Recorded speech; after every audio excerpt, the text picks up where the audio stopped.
pédagogique.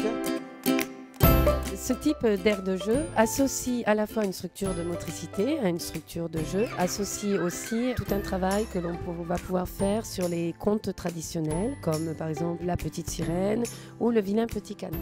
Elle était laide, alors sa famille l'aimait pas trop. Après, C'est méchant ça. il est parti alors. Il rencontre des animaux, des poules, des oies, des canards, coin, coin. Et quand il est devenu grand, il a vu que c'était un signe. Les contes traditionnels font partie des programmes de littérature que nous avons dès la maternelle et qui peuvent être poursuivis à l'école élémentaire. L'occasion des changements d'horaire et de la réforme scolaire nous a incité aussi à créer cette aire de jeu et avec le matériel, la tablette numérique et les animations avec les enfants. Numérique. La ville de Narbonne est primée ville 5 arrobase, donc le plus haut niveau par rapport aux accès internet et numériques. C'est une des raisons d'ailleurs qui nous a fait choisir ces jeux qui étaient connectés, qui permettaient aussi d'associer la valeur ludique, mais aussi la technologie. Là, on va pouvoir retravailler des notions qui auront été travaillées à l'extérieur avec l'aire de jeu.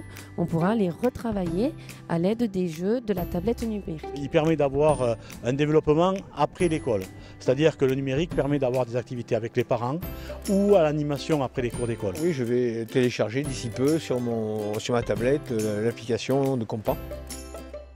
Universel. Universel. Le lien entre les aires de jeu et les contes Andersen, c'est des contes qui sont universellement connus. Ça parle d'une petite sirène et d'un petit canard. Impliquer les parents, les enseignants, les élèves, c'est toujours profitable pour l'école. C'est le trio idéal pour l'évolution de l'enfant. On est en coéducation avec les familles. Là, d'avoir un même support, mais qui sera utilisé forcément différemment, ça ne peut être que profitable pour les enfants. C'est une application éducative. C'est éclaté, quoi. Elle a pris du plaisir à y jouer. Unique. C'est un projet avant-gardiste et la volonté de Narbonne, c'est justement d'avoir un tas d'avance sur tout ce qui se fait au niveau espace vert et au niveau jeu.